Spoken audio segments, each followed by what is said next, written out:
Hello everyone, Praise Good here, and welcome to a new side series featuring something that's a little bit classic, a little bit new, a little bit of both, but still old as heck considering the time frame in which this was initially released. On both aspects, to be honest. So, this is Super Mario Advance 2.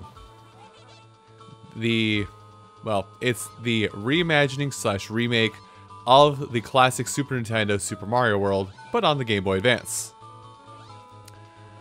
Now, I've played Super Mario World in the past. Not a whole lot, like I played Super Mario Bros. 3 more than I played Super Mario World. But I wanted to do this game. I wanted to do this game in the series, one, because it's the next in the Advance Trilogy, Advance Quadrilogy rather. And secondly, because, everybody covers this game at some point, and I figure, I should probably get on that train of people who play Super Mario World.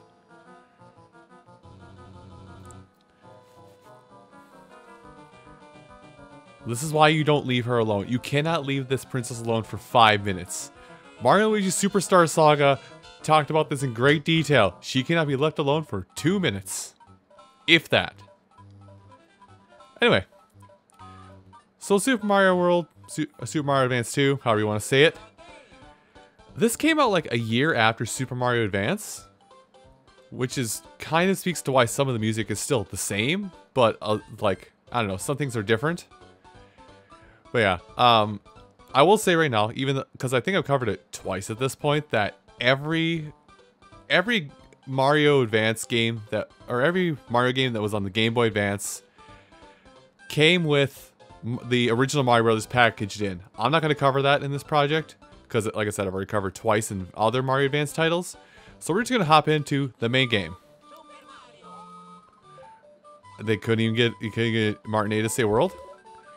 But yeah, it's a classic game that I'm pretty sure, how do I want to say it? I think anybody under the age of 30 has played, and anybody under the age of 20 has probably played this version of it. Welcome to DinoLand. It seems that Princess Toadstool is missing, and that means Bowser must be up to his old tricks again. So, a lot of times with these games when I try and play them, is I try and play the most up-to-date version of the game possible. Also, I'm messing around with some controls right now. Now, the plan with this whole project is I'm just going to play and try and get all the exits, and I might try to get all the Dragon Coins as well, considering that's not a huge ask, and I think you get something extra if you do get all the Dragon Coins. We'll cross that bridge when we get there. But for now, let's go into the plot. Okay, so that's what it is. I know, so the thing with this game, control-wise, is a little different from the Super Nintendo counterpart. The Super Nintendo, this is like a 6x7 screen or something like that. It's like got a weird resolution. The Super Nintendo screen was a 4x3, which everybody could play with. But also, with this game, you have 2 less buttons than you did, well, actually, for the grand scheme of things, you have 4 less buttons than you did. So, A is jump, B is run. I know right bumper, the right button, is spin jump, which does kind of feel natural. Hello, sorry, I'm gone home. I'm gonna rescue my friends, capture my Bowser, Yoshi. Or in other words, language we can't comprehend. And because I played a demo of this, so I kind of know how it works before. So yeah, right trigger, spin jump. Left trigger is to scroll the screen. That also goes for left and right. I like how I said left trigger when I could just say L. So my plan is, somebody will have to tell me and I'll make an addendum at the end of it, but I think my plan for this is I'm going to switch off between Mario and Luigi independently as we go. Also, I'm probably going to die a lot because I'm not used to the physics of Super Mario World, nor am I used to this game in general, or even this platform it's on. So anyway, the spin jump can be used in many ways. It can KO foes that normally take 2 jumps to KO.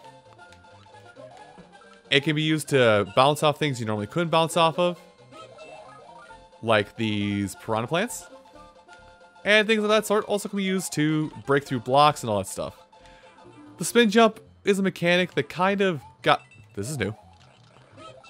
The spin jump is kind of a new mechanic that kind of Yeah. You can hold extra item in the item box on top of the screen. And you can summon it by pressing select. Which I feel like it's going to be a lot easier to get that item considering the quote-unquote scrunchness of the screen. Now this block is what we're going to be going to pretty soon here. That block there, we're going to find out what its purpose is in a little bit later.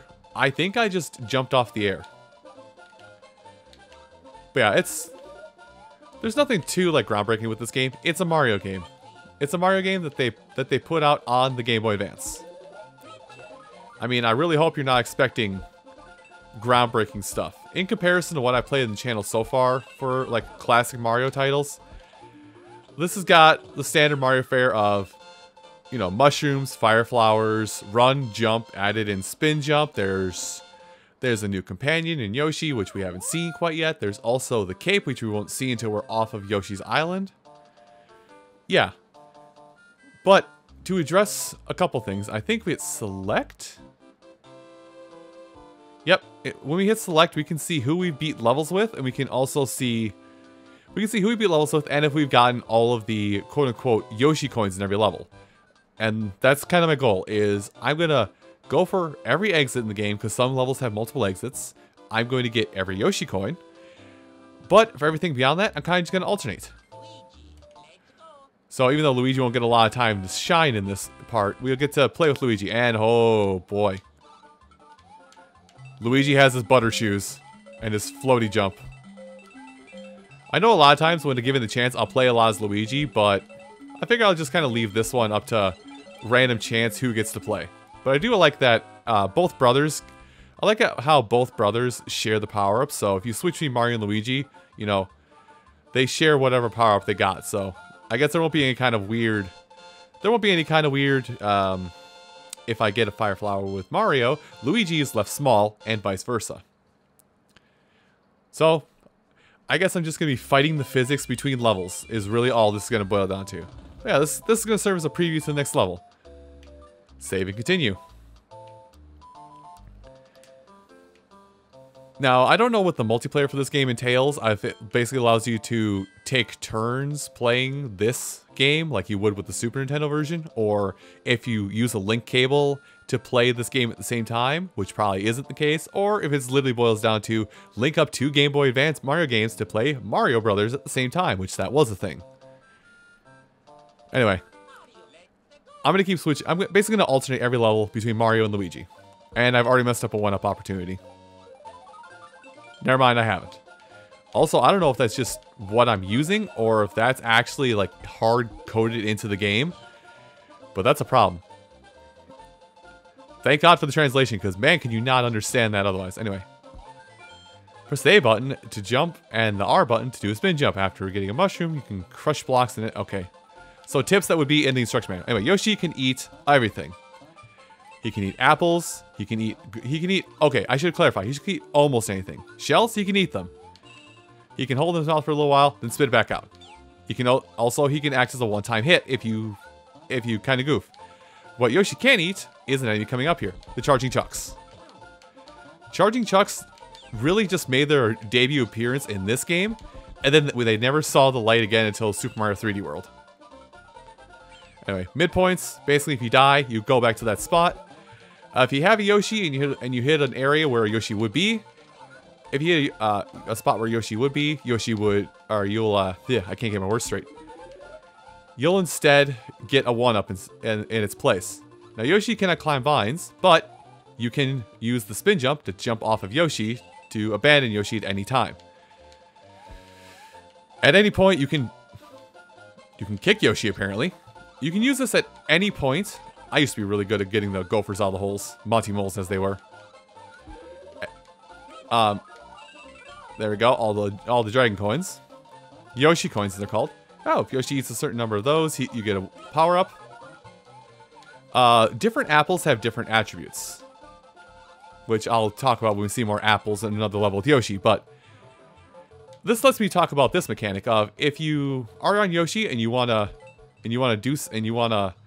if you think you're gonna fall in the pit, you can do the also known and also classic Yoshi jump. Basically, do a spin jump off of Yoshi at any point in your jump, and you will you'll abandon Yoshi for the sake of saving your own bacon. Hi Chuck, bye Chuck. Also, these end gates here. The end gates there, if you want to hit them, you want to basically hit the bar as best as you can. If you don't hit the bar, that's fine, as long as you cross the threshold of the end of the level. It counts as finishing the level, but hitting the bar at a level will give you X amount of points. If you get 100 points off that bar, you get a bonus stage. Anyway, with that all being said, let's head to the next level. Now, I don't know how long this whole series is going to be. Also, I glossed over, but yeah, we hit the yellow switch palace, so every block that was a yellow dotted line is now that. And those blocks will always, and I mean always, give you a mushroom if you hit it from underneath. Or in some cases from the side. We'll talk about hitting blocks from the side in the future. Now, getting all the dragon coins is going to be a fun endeavor because I've never done that. Anyway, Yoshi would spawn here, but he didn't, so you get a mushroom. Okay. Oh! Well, that's unfortunate. Did I just... Am I double jumping off of stuff? Well, what I wanted to show you guys is that if you... Hold on, is there a pipe down there? There it is. What I wanted to show you guys is that if you... Oh boy. Alright, Luigi, we're going to need to use your floaty jumps to get up. What I wanted to show you guys is that Yoshi eating different colored shells has different effects. Huh, interesting. Screen scroll. It's not as good as the Super Nintendo version, but it is still screen scroll. If Yoshi eats a red Koopa shell, he will spit out fire. If he eats a... Also, hold on. Fire flower. If he eats a green Koopa shell, it's just a regular Koopa shell they'll spit back out, acting like a kick Koopa shell from other Mario titles. What else? Oh boy. Well, good thing this is here to save me. I wanted to look up here because I know I'm going to miss some Yoshi coins if I'm not careful. Yoshi coins, Dragon coins, I'll say them interchangeably. This block, special block. If you have gotten 30 coins in the level, it'll poop out a 1-up. 30 plus coins, I should say. If you've gotten less than that, it'll just give you 1 coin. Anyway, I'm going to hit the tape, and that's that level.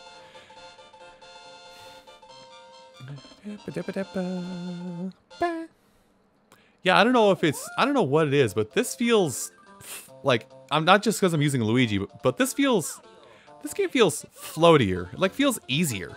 I don't know why. Oh, don't want to touch that. Don't want to lose my fire flower. That is an unfortunate side, unless they fix it for this version.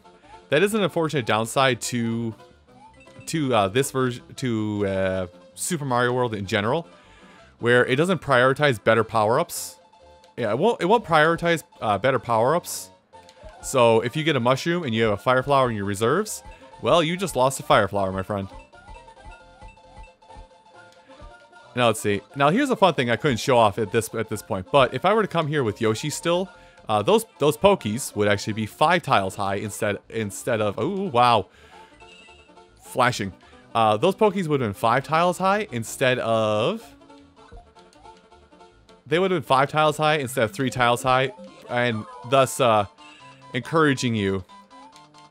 It would encourage you to go ahead and...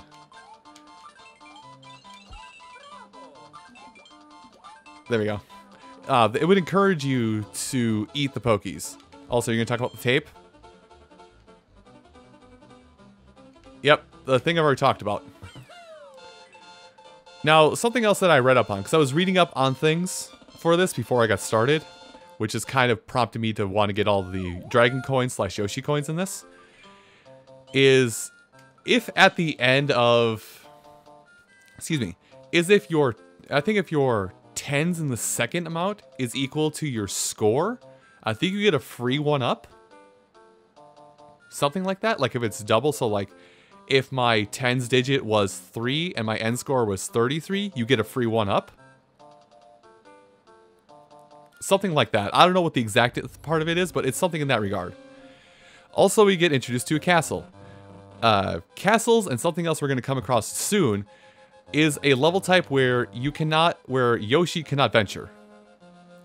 So if you approach these levels with Yoshi in tow, Yoshi will get thrown back, will just get left at the front door. Now, something I'm going to do here, and I glossed over it when I had the Starman, which makes you invincible. Something I'm going to do here is a fun little thing where getting 1-ups. This is present in almost every Mario game. Also, there's dragon coins and castles now. Scary thought. Oh, and that's why they're there. Wait, do I have to go back or can I just keep going forward? Because there's... Okay, I guess I have to backtrack. Okay, that'll be fun to figure out. Don't worry. That'll all make sense in a bit. But, defeating enemies in a chain, either via star or jumping on them consecutively, you can get yourself 1-ups. Now, because you are... I could have left that, actually. Now, because you are never touching the ground on these grates... Because you never touch the ground on these grates, you can rack up 1-ups by just stomping on enemies from above. And I'm going to want that. Oh. Well, that's bunkus. So yeah, it's kind of a easy 1-up thing.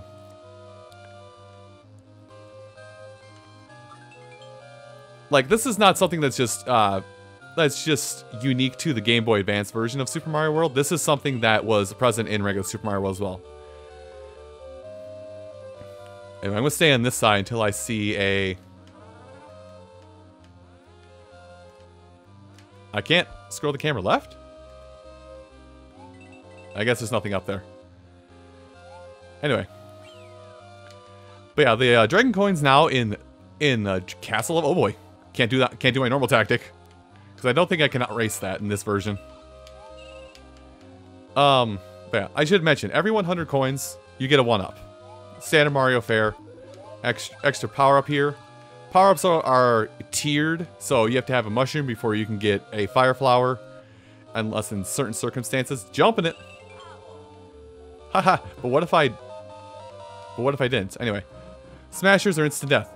And I forget, you're Lemmy? I forget if you're Lemmy or Iggy. Anyway, I'm gonna wait.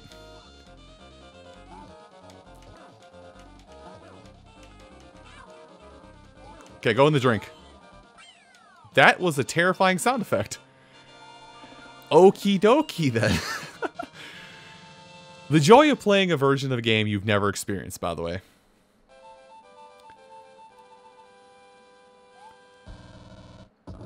Now, I know in the past, whenever I did something like this, where it's like Luigi is an option to play as in a game, I tend to play as Luigi, but because of the technology with this game, I'm just going to alternate between both brothers. And I don't think that's going to hinder me in the long run, but we'll find out when that time comes. Mario and Luigi have defeated the crazed Iggy Koopa in Castle 1 and rescued Yoshi's friend, who is still trapped in an egg. Now they travel together to DonutLand. You spelled donut wrong. You donut. But we are now in Donut Plains 1. And just because of the pacing of that, we did World 1 in a video, I'm going to cut it off here. Everyone, thank you all so much for watching this first episode of Super Mario World, Super Mario Advance 2. I'll interchange it. Come back next time, we'll divert from the path. I'm going to try and make this as unique of a playthrough as possible. I'll see you folks then. Take care.